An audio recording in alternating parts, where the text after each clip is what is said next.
안녕하세요. 결혼한 지 3년 만에 이혼한 30대 여성입니다. 이혼한 지는 이제 막 반년이 넘었고요. 그런데 여전히 저도 모르게 왜 나한테 이런 일이 생겼을까 하고 상념에 빠지곤 해요.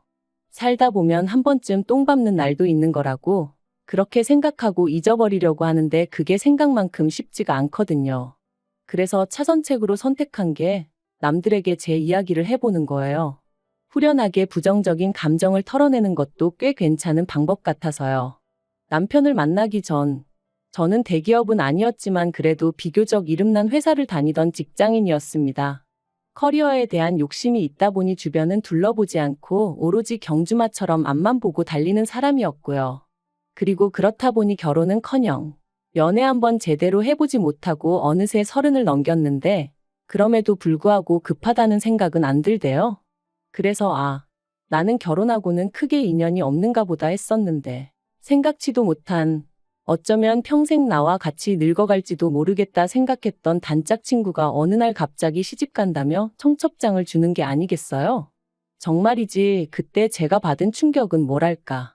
누구보다 빨리 앞으로 달려나가고 있다고 생각했는데 어쩌면 나만 뒤처지고 있었던 건 아닐까 싶은 게 그리고 그때부터 정말 마음이 조급해지더라고요. 나도 더 늦기 전에 내 짝을 만나야 한다 뭐 그런 나름대로 강박이 생긴 것처럼 말이죠. 그런데 그런 제 마음을 제 후배가 눈치라도 챘던 건지 자기가 아는 오빠 중에 너무 괜찮은 사람이 있어서 그런다며 소개팅 자리를 만들어 주었고 그렇게 만나게 된 사람이 남편이었어요. 남편은 당시 식당에서 일을 하고 있었는데 말하기로는 시부모님이 향후 몇 년 이내에 은퇴를 하실 예정이고 그러면 자기가 물려받게 될 거라고 했습니다.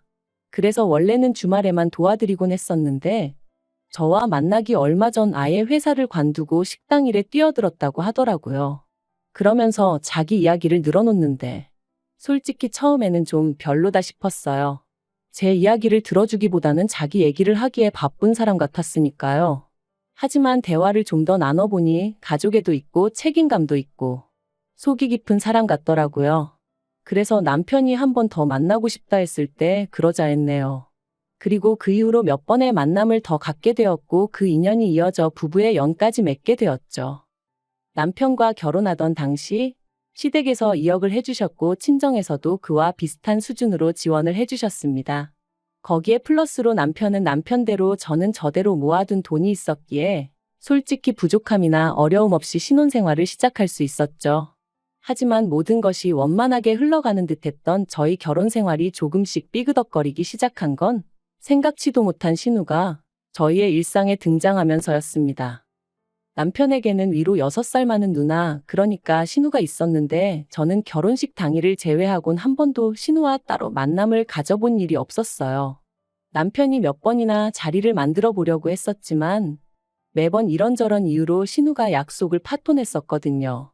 그리고 솔직히 저는 그런 일들이 몇 번 반복되고 나니 남편에게 말은 못했지만 신우가 나를 싫어하나 뭐 그런 생각도 들대요. 그리고 신우 쪽에서 자꾸 약속을 파토내는데 저라고 그래도 만나요 하고 매달리는 것도 웃긴 것 같고 그래서 뭐 보게 되면 보는 거지 하고 내버려뒀더니 정말 결혼식 당일이나 되어서야 만나게 되었답니다. 그런데 다들 아시겠지만 결혼식 당일에 신부였던 제가 무슨 정신이 있어서 신우를 챙길 수가 있었겠어요? 남편 누나라니까 인사하고 뭐 그게 다였죠. 그리고 신혼여행 다녀와서 시댁에 인사를 갔던 날이었습니다.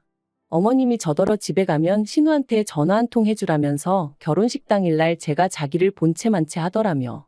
벌써부터 기어오르려고 드는 건지 뭔지 모르겠다. 한두 살 차이도 아닌데 어떻게 윗사람 대우를 안 해주냐 하며 서운해했다대요.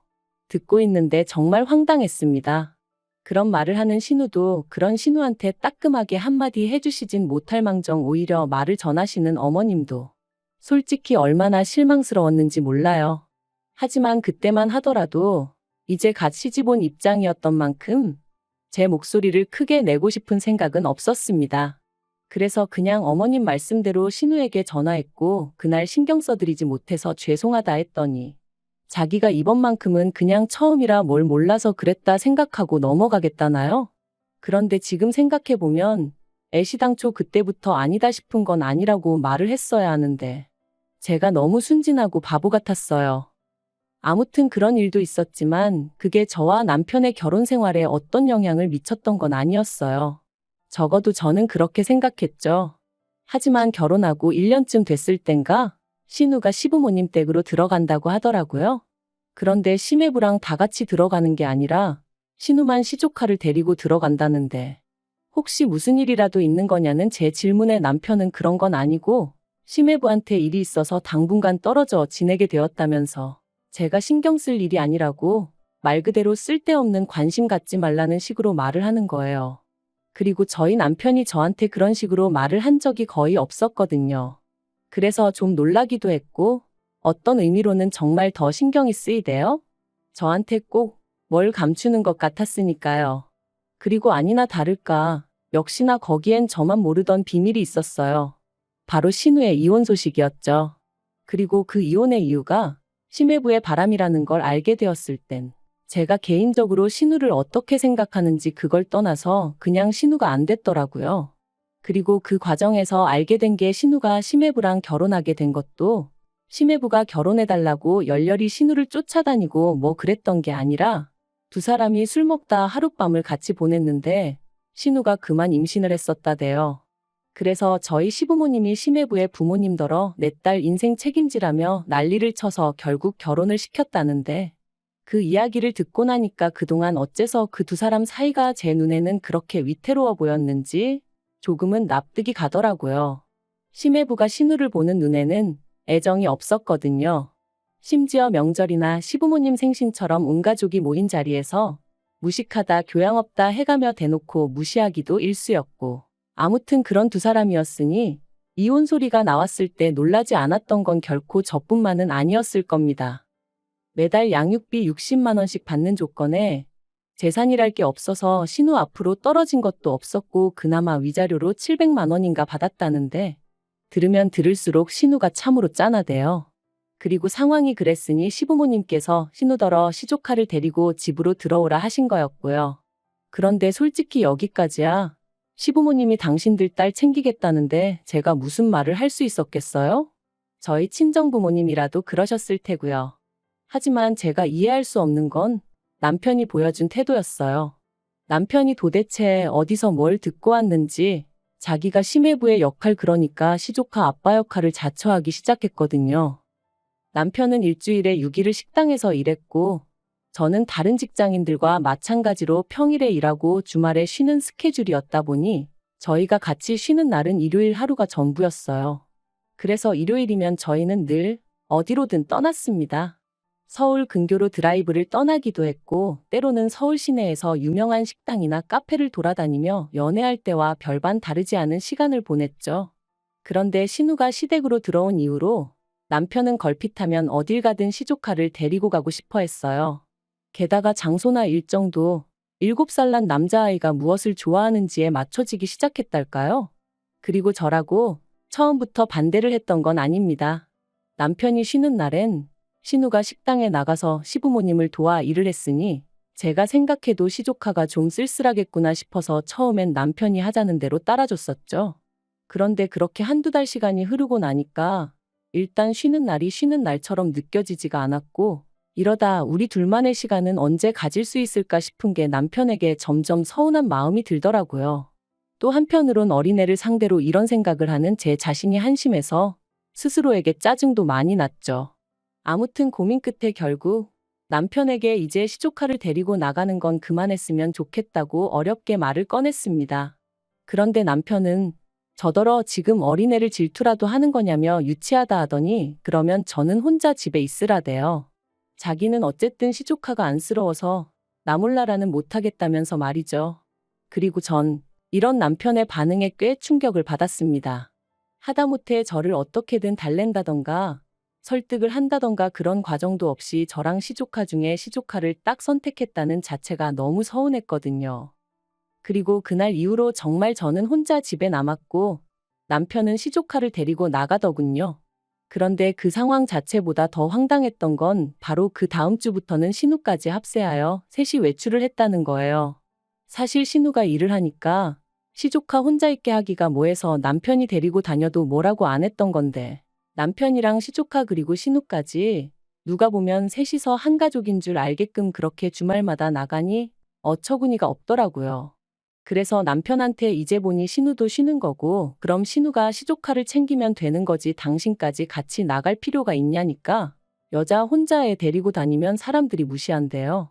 그리고 신우가 지금 심리적으로 많이 위축되어 있기 때문에 남자인 자기가 옆에서 같이 다녀줘야 안심을 한다나요? 정말이지 듣는데 기도 안 차더라고요.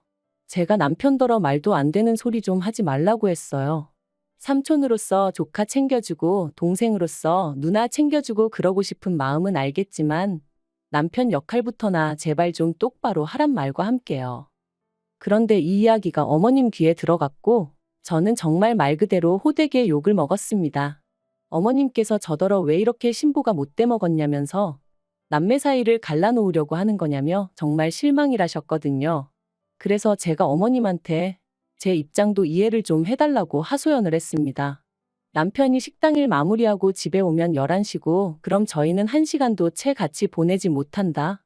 그러다 만나는 게 일요일인데 언젠가부터 신우랑 시조카까지 남편이 챙긴다고더니 정작 부부로서 저희가 같이 함께 보낼 시간이 없다. 어머님도 여자고 아내이시면서 이런 제 마음은 왜 이해를 못 해주시냐. 그리고 저는 솔직히 제가 이렇게까지 이야기를 하면 어머님이 미안하다. 내가 미처 거기까진 생각을 못했다.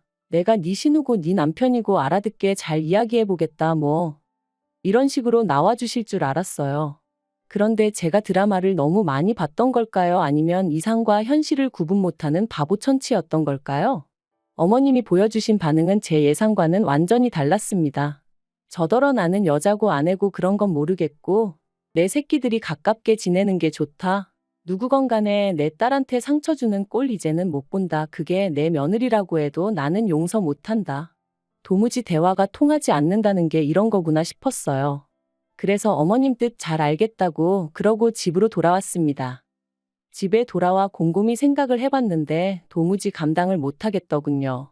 막말로 신우가 재혼을 하지 않는 한 언제까지라도 이런 생활이 이어질 것만 같았고 그럼 도대체 우리 애는 언제 갔지? 그런 생각도 들고 설령 제가 애를 낳는다고 한들 우리 애가 시조카한테 치이지 말란 법이 있나 싶기도 하고 생각할수록 말 그대로 머리가 터질 것처럼 아팠어요. 그리고 그렇게 며칠 동안 어디다 말도 못하고 혼자 끙끙 앓다가 결국 남편에게 헤어지자 했습니다. 당신이 그렇게 가족을 끔찍히 생각하는 줄 몰랐다고. 그런데 나는 아직 당신에게 진짜 가족이 아닌가 보다고. 그러니 내가 빠져주겠다 했어요. 그런데 남편이 그제서야 자기가 평생 신우나 시조카 뒷바라지를 하겠다는 것도 아닌데 왜 이렇게 예민하게 반응하냐며 신우가 불쌍하지도 않냐? 조금만 참아라 그러더라고요. 죽어도 서운했냐 미안하다 그런 말은 안 하고. 그래서 그냥 아니라고 원 없이 챙겨주라 했어요. 솔직히 언젠가부턴 신우가 본처 같고 제가 첩 같은 기분까지 들어서 더는 신경 쓰기도 싫고 여러 가지로 마음이 떠났던 것 같아요. 그런데 남편은 마지막까지도 네가 이런 식으로 나오면 우리 누나가 얼마나 불편하겠냐. 가뜩이나 힘든 사람 더 힘들게 해야겠냐. 너 연애할 때만 하더라도 남들한테 친절하고 상냥해서 내가 그게 좋아서 너랑 결혼하기로 한 건데 이게 네 진짜 본 모습이냐 그러더라고요.